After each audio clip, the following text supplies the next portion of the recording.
I want to begin by saying this is not a speech about division. This is not about one religion being better than another. This is about a journey. My journey, a journey of deep questioning, searching, and ultimately finding peace. There are over 4,000 religions in the world, some say more. And for many years, I wandered through the garden of human belief, tasting the fruits of faith, experiencing the fragrance of many traditions. I sat in churches, mosques, temples, synagogues. I lit candles, I knelt in silence, I prayed with monks, I meditated with seekers, I even danced with Sufis under desert stars. But one day I stopped asking, which one is right?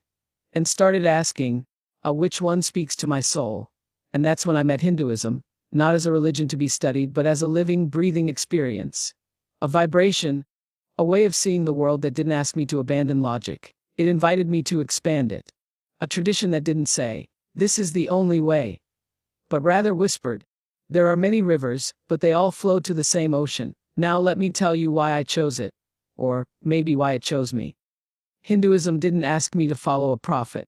It asked me to know myself. It didn't give me commandments carved in stone. It gave me questions. Who am I? Why am I here?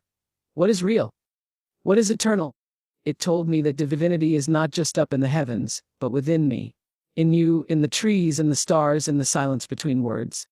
Unlike many religious traditions that begin with a set of unshakable commandments or doctrinal beliefs, Hinduism invites the seeker into a deeply personal journey, one that begins not with obedience but with introspection. Rather than declaring, this is what you must believe, Hinduism gently asks, who are you really? It doesn't rush to provide ready-made answers. Instead, it encourages you to sit with the questions, to dwell in the uncertainty, and to allow wisdom to unfold from within. This was one of the most liberating revelations for me. I wasn't being told how to live according to someone else's experience. I was being invited to explore my own. Hinduism recognizes that each individual is on a unique path, and that no one else's truth can fully be your own. This is why the tradition doesn't hinge on a single prophet or one sacred book. It's a vast ocean of philosophies, stories, practices, and schools of thought, not to confuse but to offer freedom. Freedom to learn, to evolve. At the heart of this path is Atma Vichara, self-inquiry. It's the process of asking yourself, again and again, who am I? Not in the superficial sense of name, role, or status, but in the deeper, eternal sense. The soul sense. Hinduism doesn't define you by your sin or your suffering. It defines you by your essence. And your essence, it says, is divine. This deeply contrasts with traditions that begin with the idea of original sin or brokenness.